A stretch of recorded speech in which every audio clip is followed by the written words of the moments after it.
Bienvenue sur le podcast Explique-moi le Human Design comme si j'avais 6 ans. Je suis ton hôte Stéphanie Dolegui. Ce podcast a pour but de rendre la compréhension de ton schéma de Human Design super simple et facile. Mais dis-moi, as-tu déjà regardé ta charte en te demandant ce que signifiaient toutes ces formes, ces lignes, ces nombres ? Peut-être même as-tu déjà lu la description de ta charte et t'es-tu senti submergé et perdu par toutes ces informations ? Rassure-toi, j'ai été dans le même cas que toi. Et c'est pour ça qu'aujourd'hui, je me décide à t'accompagner de façon différente. Bienvenue dans ce nouvel épisode où on va parler du piège de la comparaison et comment en sortir grâce au Human Design. On va pas se mentir, la comparaison, c'est une habitude humaine universelle. C'est un poison discret. La comparaison, elle hurle pas, elle s'infiltre. Elle agit dans les non-dits de nos pensées. Elle s'immisce dans les pensées, dans les gestes, les décisions. On se pose la question, pourquoi j'en suis pas encore rendue là ? Pourquoi ça marche pour elle et pas pour moi ? Est-ce que je suis en train de rater ma vie ? Tout ce style de questions, en fait, on le vit tous, et pourtant, ce syndrome de comparaison, là, je ne sais pas si c'est un syndrome ou une habitude ou quoi que ce soit, on la cache par habitude. Et moi, j'ai voulu m'interroger sur le fait de savoir si cette comparaison, qui était vraiment permanente, parce que je l'expérimente au quotidien et que voilà, je la reconnais, j'ai voulu me demander si c'était pas un vieux réflexe de survie mal placé. Et ce qui était à l'origine un mécanisme humain d'évaluation, un réflexe utile pour s'adapter à la vie, qui est devenu une source profonde de dévalorisation et de mésestime de soi. Et donc, en préparant cet épisode, j'ai fait des recherches sur l'origine du concept de comparaison. Et je suis tombée sur le concept de la théorie de la comparaison sociale, qui a été développé dans les années 50 par le psychologue Léo Festinger. Et il explique que lorsque les humains ne peuvent pas évaluer objectivement leurs capacités ou leurs compétences, leurs opinions, ils ont un besoin inné de se comparer aux autres pour se situer. C'est un besoin presque automatique de se comparer aux autres pour savoir où on en est, pour évaluer notre valeur, notre niveau, nos choix, et parce qu'on n'a pas toujours de mesure objective de ce qu'on vaut. Alors on regarde autour, et c'est hyper intéressant, je trouve, car du point de vue de l'évolution de l'espèce, ce réflexe nous a effectivement aidé à survivre. Ça nous a permis d'observer quel comportement était efficace, comment éviter les dangers, choisir ce qui était bon ou pas pour nous. On comparait pour apprendre, choisir par exemple quelle baie était comestible ou pas. Est-ce que telle tribu vivait mieux que la nôtre ? Est-ce que ce comportement était un comportement qui nous apportait directement un état de survie ou alors nous amenait à la mort ? Et c'était à l'époque des premiers hommes de l'espèce un système d'apprentissage collectif.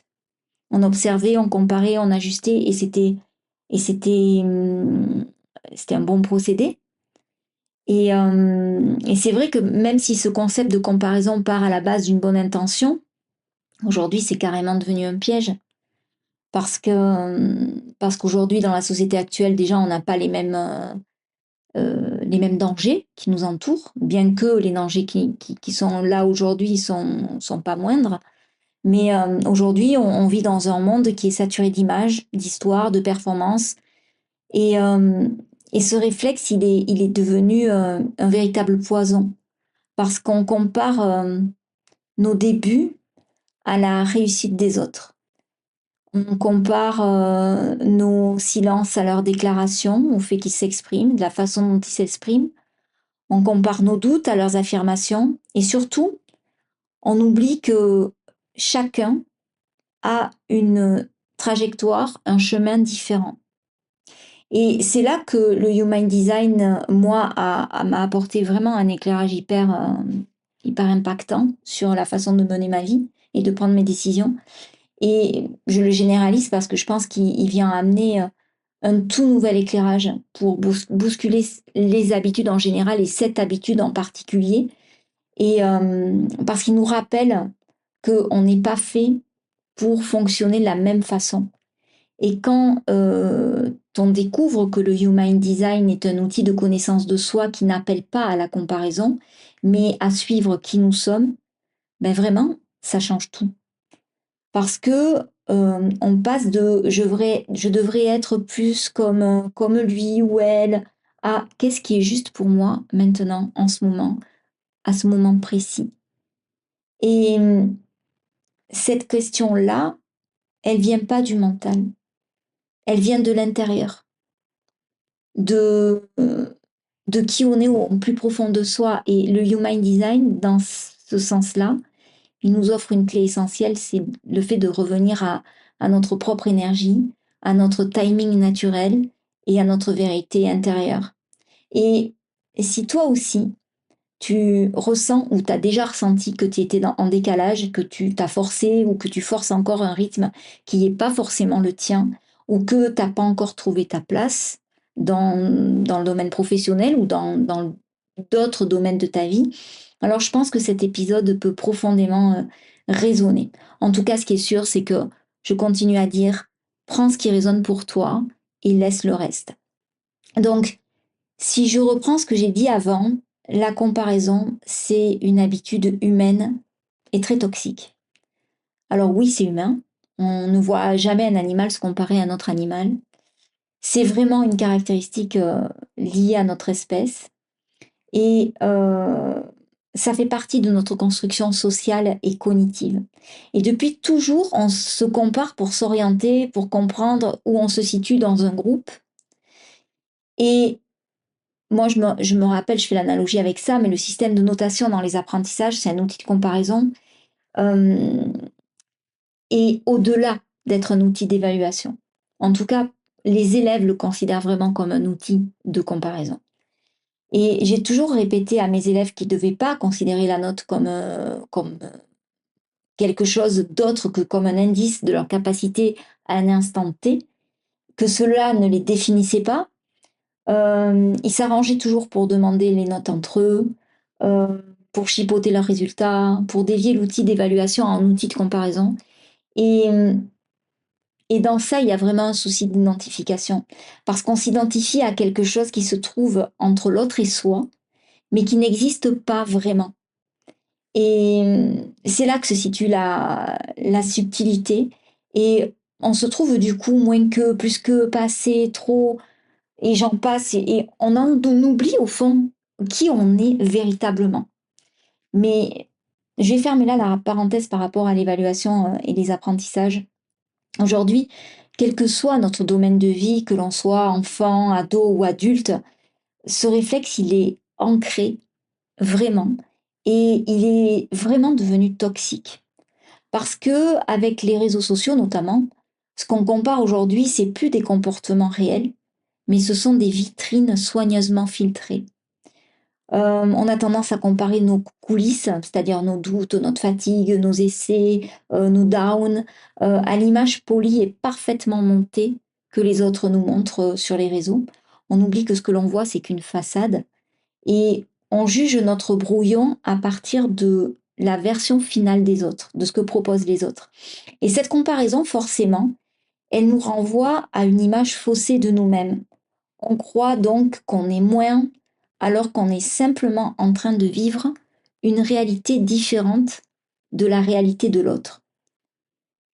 Et je prends un exemple tout bête me concernant, c'est ma présence sur Instagram. J'adore ce réseau social parce que ça me permet d'être créative et souvent cette créativité, ma créativité, s'est trouvée brimée parce que je suis tombée et je tombe encore régulièrement sur des coachs qui ont une certaine visibilité, une certaine assise, on va dire déjà, dans ce monde-là, un feed hyper soigné, impeccable, une bio incroyable avec des chiffres de l'au-delà.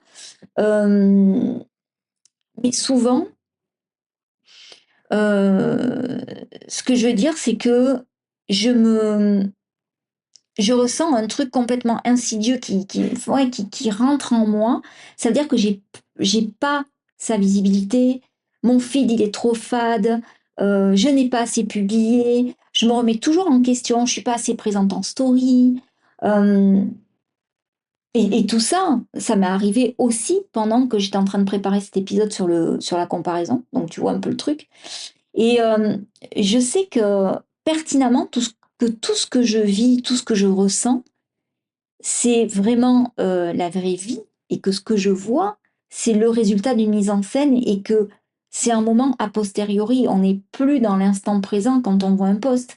Mais mon cerveau, lui, euh, il est dans ce flux, il ne peut pas s'empêcher, même s'il est conscient du truc, de se comparer quand même. Et c'est exactement ça le piège, c'est que on compare ce qui est intime, complexe, vivant, à des images complètement filtrées et contrôlées. Résultat, ben, on se sent toujours trop peu ou alors complètement en retard d'un wagon. Et la plupart du temps, je me suis comparée, ça m'arrive encore aujourd'hui, hein, à des coachs qui étaient manifesting générateurs, qui ont une énergie de dingue, alors que je suis qu'une simple projecteur, qui n'a pas d'équipe, qui fait tout toute seule. Euh, Et je peux pas compter sur un sacral complètement défini qui me donne une énergie de dingue constante sur laquelle je peux compter jour après jour. Et c'est pas qu'il me manque quelque chose, comme pourrait me le faire croire mon mental. C'est juste que j'ai pas le même fonctionnement. Et ça m'est encore arrivé la semaine dernière, juste avant l'enregistrement du podcast justement, où en fait je savais qu'il fallait que je peaufine mon script, que j'enregistre le podcast. Et j'étais dans un état de fatigue très culpabilisant. Et j'ai accepté de lâcher prise. J'ai accepté cet état de fatigue. J'ai rien fait ce jour-là de ce que j'avais prévu de faire. Et ce qu'il est arrivé, c'est que de lâcher la pression et d'accepter mon propre mode de fonctionnement m'ont montré à quel point j'étais quelqu'un d'efficient et d'efficace et que j'avais réussi à rentrer l'emploi du temps que j'avais prévu sur 2 jours en une demi-journée. Donc j'ai des exemples qui me prouvent que la comparaison est quelque chose de très piégeant, de très limitant. Mais n'empêche que Euh, c'est quelque chose qui est plus fort que soi et très très humain en fait. Ça nous ramène à notre condition d'humain. Et, et donc je tombe toujours dans le piège de cette comparaison, même si je suis très très consciente de la différence de mon mode de fonctionnement, etc. Et l'autre jour, je suis tombée sur une coach qui était en plein lancement sur Facebook et elle disait qu'elle avait déjà des centaines d'inscriptions à son nouveau programme, que, enfin voilà, le truc, je t'en passe. Et déjà, quand j'ai vu ça, j'ai d'abord eu un effet waouh, un peu admiratif de ah bon sang, c'est génial ce qu'elle fait. Et puis très très très vite, quasiment dans l'instant, je me suis sentie hyper petite, hyper moins que. euh, et je remettais tout en question de ce que je faisais moi, alors que finalement son lancement n'avait rien à voir avec qui j'étais moi, hein, on est bien d'accord, et que je ne savais absolument pas ce qu'elle a pu traverser, peut-être qu'elle avait traversé 4 mois d'un tunnel émotionnel hyper challengeant avant d'oser poster sur Facebook, que elle-même, elle a une équipe, contrairement à moi, de 3 personnes qui s'occupent de la logistique, des posts, etc., que elle a autant de doutes que moi et qu'elle ne le montre pas. Et tout ça pour dire qu'en fait, on compare vraiment, oui, notre vie réelle à une vitrine. Et c'est comme si, en fait, ouais, j'avais l'impression de juger ma maison en travaux, à une photo de Pinterest, travaux finis. Ça n'a aucune logique. Et ce qu'il est important de réaliser ici, c'est que l'autre ne nous expose pas sa vérité. Il nous expose avant tout son image et la vérité qu'il veut nous transmettre à travers son image. Donc c'est vraiment lié à son filtre. Et l'image est toujours partielle. Déjà, parfois sur les réseaux sociaux, elle peut être mensongère, mais en tout cas, ce qui est sûr, c'est qu'elle est tout le temps projetée et idéalisée. Ça, c'est 100% tout le temps. Et c'est vrai que ce pouvoir, en fait, ces réseaux sociaux, ils ont vraiment un pouvoir amplificateur. Ils ont ce pouvoir de distordre la réalité. Parce que c'est basé sur la mise en scène, sur la comparaison permanente. Et tu ouvres ton téléphone, tu vois une coach poster son smoothie du matin, son appel client depuis Bali, sa nouvelle offre qui cartonne. Et là, tu as ton système nerveux qui commence à réagir. T'as tous les voyants rouges qui s'allument et tu te dis, mais bon sang, mais pourquoi moi je suis pas à Bali? Pourquoi j'ai pas mon super smoothie hyper instagrammable? Et tu te sens tout le temps moins, moins, moins.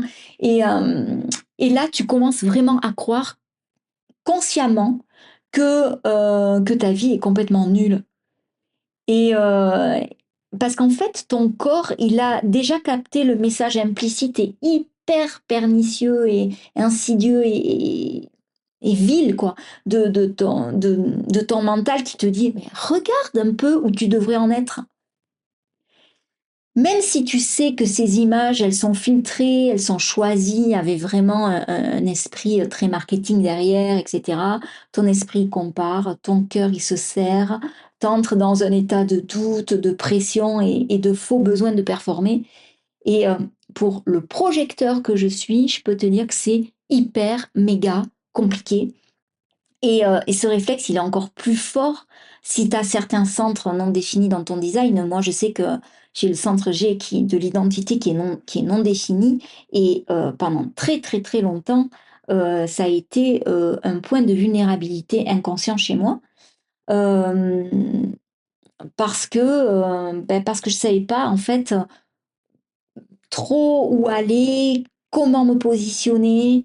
Et du coup, j'ai essayé d'adapter mon discours, d'adapter mon identité au coach que je suivais à l'époque. Et bon, alors maintenant que j'ai les connaissances que j'ai en human design et le recul et l'expérimentation que j'en ai, je suis plus du tout dans cette dynamique-là, mais je m'assume complètement et je me laisse plus rarement influencer, mais parce qu'il s'agit, quand il s'agit ici d'une reconversion que, t'es, que tu que tu es submergé par des interrogations dues au fait que, ben, ouais, si j'ai le chômage jusqu'à temps, après il faut vraiment que ben, mon affaire elle roule, etc. En fait, on est pris au piège dans la ligne de temps. Et on oublie très facilement que chacun suit une ligne de temps différente. Et on tombe dans le piège de croire parce que quelqu'un a atteint un certain niveau à un certain âge, à un certain moment, qu'on devrait en être au même point. Je vais prendre encore mon exemple. Quand je commençais en tant que coach, j'avais passé la quarantaine, j'avais bien dépassé, on va dire, et mais j'étais remplie de doutes. En fait, je me remettais tout le temps en question, je remettais en question mes outils que j'avais à disposition, ma légitimité, et j'étais poussée par mon impatience. Je me disais, ouais, j'ai 46 ans, j'ai pas encore réussi. Je voyais défiler sur les réseaux sociaux des entrepreneurs d'à peine 28 ans, tu vois. Donc, comme je te disais, hein, qui vivent à Bali, CEO de 2 boîtes. Et là, franchement, tu te sens en échec. Tu te dis, mais. Alors qu'en fait, ces personnes, et je les ai vérifiées par la suite, elles sont manifesting générateurs. Et, et leur design, il est conçu pour les faire pivoter rapidement, pour absorber, pour expérimenter. Ils n'ont pas du tout le même flux énergétique que moi. Et moi, je suis projecteur à profil 4-6. Ma vraie visibilité, elle commence avec ma ligne 6, qu'à partir de 50 ans, tu vois, j'ai réalisé que ce que je construis repose avant tout sur la profondeur, sur les relations avec les autres, pas forcément sur la vitesse.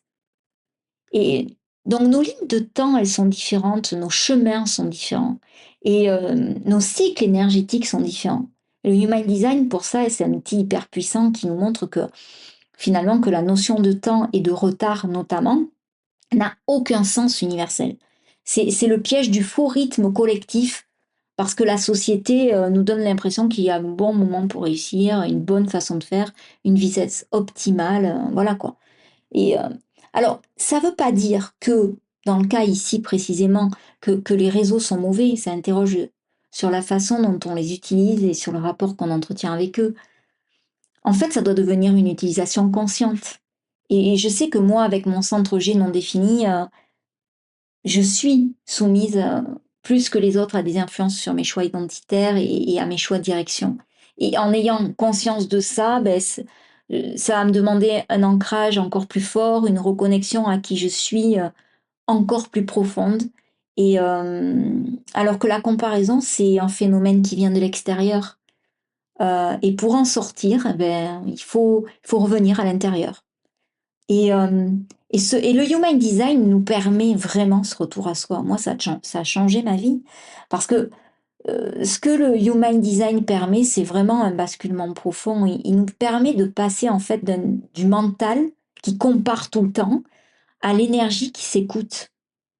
Et il t'impose pas une version idéale de toi-même. Il t'invite juste à redevenir ce que tu es profondément quand tu forces rien, quand tout est fluide, quand tu utilises ta stratégie et ton autorité. Et le Human Design, il agit un peu ici comme un antidote au poison insidieux de la comparaison, j'en suis persuadée. Parce que chaque charte révèle un mode de fonctionnement précis, un tempo, une rythmique, une manière d'interagir avec la vie spécifique à chacun. Et c'est dans cette spécificité que réside ta liberté, la liberté de chacun. Donc, par exemple, pour en revenir au centre G non défini, tu es ici pour explorer différentes directions, non pas pour te fixer à une trajectoire rigide. Moi, j'ai accepté le fait que j'aimais être ce caméléon social, m'adapter aux situations, apprendre de ces situations. Le retour à soi, c'est ça, c'est sortir du je devrais être pour entrer dans qu'est-ce qui est juste pour moi maintenant, au moment où ça se passe. Et, euh, et en suivant la stratégie et l'autorité, les piliers du design, hein, je le répète tout le temps, en fait, on redevient souverain de son espace intérieur et on arrête de chercher des repères dans les regards à l'extérieur de soi, quoi, dans les regards chez les autres. Je dis pas que le regard de l'autre n'est pas intéressant ou n'est pas important, mais c'est pas lui qui a le mot final, en fait. Euh, je me rappelle une cliente que j'avais eue en coaching qui me confiait qu'une de ses plus grandes problématiques avec son centre G et son centre de l'ego non défini, c'est que elle avait tout le temps l'impression de se perdre en fait. Dans chaque nouveau projet qu'on lui proposait, elle avait l'impression qu'elle se noyait, qu'elle se reconnaissait pas. En fait, ce qui se passait, c'est que comme elle n'était pas consciente de son design, elle absorbait inconsciemment la direction des autres. Et en fait, elle agissait sans vraiment avoir reçu une invitation claire ou une sollicitation en fait. Et, euh, et elle se comparait à des gens qui n'avaient pas du tout la même structure énergétique qu'elle. Enfin, il faut savoir quand même que, par exemple, dans mon cas, il n'y a que 20% ou 22% maintenant de projecteurs sur la planète. Ça veut dire que 80% des gens n'ont pas le même fonctionnement énergétique que moi. Ça, c'est important de le savoir, d'en avoir conscience. Euh, donc, euh, Donc, en travaillant sur cette problématique avec ma cliente, on s'est rendu compte que, en fait, elle n'avait pas à se comporter comme les autres, mais elle avait plutôt à se reconnecter à qui elle était au plus profond d'elle et à revenir à elle-même, quoi. Et en fait, c'est ça, c'est arrêter de regarder en dehors de soi pour valider ce qui se passe en dedans soi. Et quand on est connecté à soi, je veux dire à son soi profond, à l'intérieur, il n'y a pas de place pour la comparaison. Revenir à soi, c'est vraiment, et je le dis et je le répète, suivre sa stratégie et son autorité. Et je te rappelle ici que la stratégie, c'est ton fonctionnement énergétique propre. Donc le manifesteur, il initie. Le manifesting générateur ou le générateur, ils sont là pour répondre aux sollicitations extérieures. Le projecteur, il est là pour attendre l'invitation. Le réflecteur, lui, il attend le cycle lunaire. Et ton autorité intérieure, c'est ton mécanisme de décision qui est fiable, qui n'est pas une décision qui provient du mental, mais qui est une décision qui provient du plus profond de toi, quoi. Donc, ça peut être émotionnel, ça peut être sacral, splénique, enfin voilà. Je t'invite, pour te remémorer, quand je parle de stratégie et d'autorité, de savoir de quoi je parle, d'aller réécouter les épisodes de la première saison où j'aborde justement les différentes stratégies et les différentes autorités. Et quand tu suis ça, en fait, tu sors de la comparaison parce que tu n'es plus dans le mental collectif. Tu es dans ton propre flux et flot. Et il n'y a plus de pression liée au temps.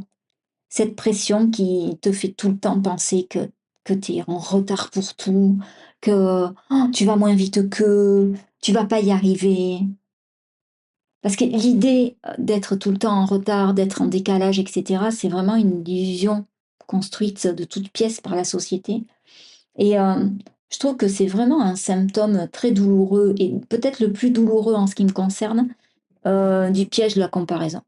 Parce qu'elle repose sur la fiction qui est une timeline, enfin une ligne de temps complètement standardisée, quoi.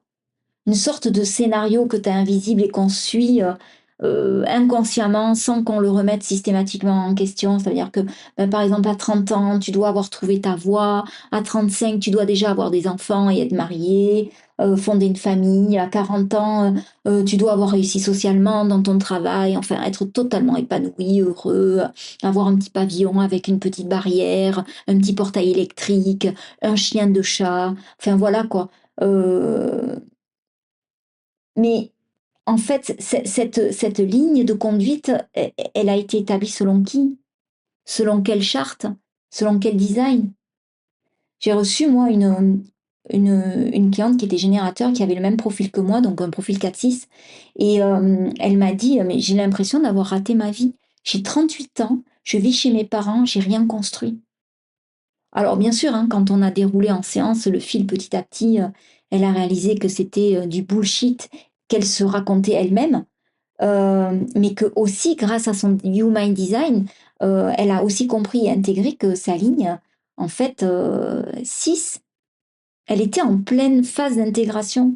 Et que pour elle, à ce moment-là, c'était pas judicieux de fonder quoi que ce soit, qu'elle avait juste besoin de se retirer, d'observer, de se repositionner, de profiter de ce temps pour vraiment se questionner elle-même. Et en fait, elle avait l'impression d'avoir raté sa vie parce que justement, elle se jugeait en fonction d'un modèle qui n'était pas fait pour elle. Et le Human Design, c'est génial en ce sens, c'est que il remet ton propre timing, ton propre tempo, ton propre rythme au centre de ton univers. De la même façon que moi, projecteur, j'ai besoin d'attendre l'invitation. Ben, honnêtement, je m'en rends compte et je l'expérimente au quotidien. Un manifesteur, il va agir par impulsion, puis après, il a vraiment besoin de se retirer pour se reposer. S'il ne le fait pas, il va sentir qu'il y aura plein de résistance et que ça va pas être fluide. Et tu peux pas juger et bâtir ta vie en te comparant à un rythme qui est pas le tien. À un moment donné, ça va lâcher. Parce que chaque fois que tu vas le faire, tu vas renforcer la sensation d'échec. Alors que tu es peut-être juste simplement en train de respecter ton propre tempo. Et que même si tu as l'impression que le collectif, il accélère, ben toi, ton besoin, il est de ralentir. Et donc voilà, le Human Design, il remet juste ton horloge au centre, quoi, comme on met l'église au centre du village, tu vois. T'es jamais en retard si tu es en train d'honorer ton propre rythme. Et le Human Design, c'est ça, c'est qu'il rappelle que chaque type, chaque profil, chaque centre a son propre rythme. Et que respecter ce rythme, c'est pas ralentir, c'est uniquement s'aligner. Et quand tu suis un timing qui est vraiment pas le tien, c'est complètement du désalignement, c'est de l'épuisement et c'est une course qui va t'amener nulle part. Et pour moi, on en revient toujours aux essentiels et le type en Human Design est quelque chose d'essentiel. C'est pour moi un des leviers les plus puissants pour sortir de la comparaison, comprendre comment fonctionne son type énergétique. Parce que il t'indique comment fonctionne ton énergie, comment elle circule naturellement, sans conditionnement. Par exemple, les générateurs, ils sont là pour répondre à ce qui les excite, pas suivre un plan figé, euh, marqué dans le marbre. Si en moment donné, ça ne vibre plus, euh, ben, il faut se poser des questions, quoi. L'autre jour, quelqu'un est en train d'en parler, dire ouais, je fais tout bien. Je suis hyper structurée dans mon travail et pourtant, je me sens complètement vide. Et pour cause. En fait, elle s'est rendue compte qu'elle aimait pas ce qu'elle faisait. Elle était comme une espèce de robot, alors qui remplissait toutes les cases hein, de la société, de ce qu'on pouvait exiger d'elle-même. Mais le soir, elle rentrait, elle était mais complètement à côté de la plaque. Elle avait l'impression qu'elle vivait à côté de sa vie, comme sur une ligne parallèle. Et dès que elle a commencé à s'interroger à ce qui la faisait profondément vibrer, à répondre à vraiment des oui qui allumaient son sacral, ben, tout a changé. En tant que projecteur, moi, je suis pas forcément ici pour produire. Hein. Je suis plutôt là pour guider, pour lire l'autre, euh, pour amener de la conscience là où il en manque. Et, et, et ouais, et en fait, ce que j'ai réalisé aussi, c'est que je perdais du temps en attendant la reconnaissance extérieure. Et que ça m'a mené aussi à beaucoup me comparer, d'attendre ça. Alors que finalement, de me reconnaître en premier, facilitait et amenuisait beaucoup cette attente-là. Du coup, ben, je devenais plus magnétique et j'attirais à moi les bonnes invitations et les bonnes personnes. Parce que l'autre jour, je me sentais complètement épuisée parce que j'essayais de mener tout de front. Et puis, je sentais que ça allait pas du tout. Donc, j'ai dit, oh, stop, Steph, c'est bon, tu fais rien de bien, j'ai l'impression de rétro-pédaler. Donc, je me suis écoutée, j'ai fait quelque chose de soi-disant contre-productif par rapport à ce que la société nous dit. J'ai ralenti, j'ai pris du temps pour moi, je me suis moins montrée. Et c'est là que mon impact a été beaucoup plus grand parce que les clients m'ont trouvé d'eux-mêmes. Euh, Ils ont plus connecté avec moi, ils se sont donné l'autorisation de m'écrire, de me poser davantage de questions, de faire la moitié du chemin finalement pour me rencontrer. Et ça, c'est génial. Donc, si je prends l'exemple du manifesteur, ils sont pas faits pour attendre. Eux, ils impulsent, ils déclenchent, ils sont là pour avoir un impact. Enfin bref, je pense que tu as compris l'idée, quoi, que le fonctionnement énergétique de chacun est propre à chacun. Donc, à chaque fois que tu peux te comparer, et ça va arriver hyper souvent, et je suis persuadée que quand j'aurai fini d'enregistrer ce podcast, je vais peut-être comparer, ne serait-ce que au podcast dernier, est-ce que j'ai été meilleure, moins bonne, etc. Euh, on peut pas lutter contre sa condition humaine, mais demande-toi, est-ce que cette personne fonctionne comme moi, si tu as besoin de te comparer avec quelqu'un d'autre. Et si la réponse est non, alors c'est que la comparaison, elle a aucun sens. Et reviens à qui tu es, reprends le droit d'être comme tu es, à ton rythme, dans ta vérité. Donc je vais te poser la question hein, à toi qui m'écoutes et que je remercie, parce que j'adore l'idée que tu puisses prendre du temps pour toi dans cette écoute. C'est à qui est-ce que tu te compares en ce moment? Et surtout, est-ce que cette comparaison donc, a vraiment du sens pour toi au regard de ta charte de Human Design? Est-ce que tu es en train de juger ton rythme avec une montre qui n'est pas la tienne finalement? Est-ce que tu as emprunté la montre de quelqu'un d'autre? Et tu n'es pas ici pour suivre un modèle. Au juste, tu es là pour t'en inspirer, mais pas pour le suivre aveuglément. Tu es ici pour incarner un chemin unique, un chemin que personne d'autre que toi ne peut parcourir. Et je te dis pas ça pour te mettre la pression si tu l'as pas encore découvert. Euh, L'absence de chemin ne signifie pas, c'est pas parce que tu ne vois pas le chemin qu'il y a une absence de chemin. C'est ça que je voulais te dire. Et, euh, et je vais te poser la question aussi, savoir si tu t'autorisais, pardon, enfin à ralentir là où tu pensais devoir accélérer. à t'écouter là où tu pensais devoir performer, à te valider de l'intérieur plutôt que de chercher des repères dehors. Je t'invite à te poser avec ta charte, avec ton autorité, avec ton type, à regarder ton human design et à te demander sincèrement, ok, qu'est-ce qui est juste pour moi maintenant? Quel rythme est le mien là, dans l'instant? Et parce que c'est là que commence la véritable déconstruction et le véritable déconditionnement. Pas par les injonctions extérieures, mais par l'espace intime du retour au soi. Parce que t'es jamais en retard, t'es pas le lapin blanc dans Alice au Pays des Merveilles. T'es peut-être simplement en train de te retrouver. Et pour moi, toute évolution personnelle commence par une involution, c'est-à-dire un retour à l'intérieur de soi. Et c'est le côté de l'iceberg qu'on ne voit pas. Et la comparaison, elle est un réflexe qu'il faut déconditionner. Le retour à soi, c'est un choix. Et ce choix, chacun de nous peut le faire aujourd'hui. Alors, reviens à ton type, reviens à ton autorité. Rappelle-toi que tu n'es jamais décalé, moins que ou plus que tu es peut-être simplement en train d'avancer exactement là où tu es censé être et de la façon dont tu es censé avancer. Ben merci d'avoir écouté cet épisode.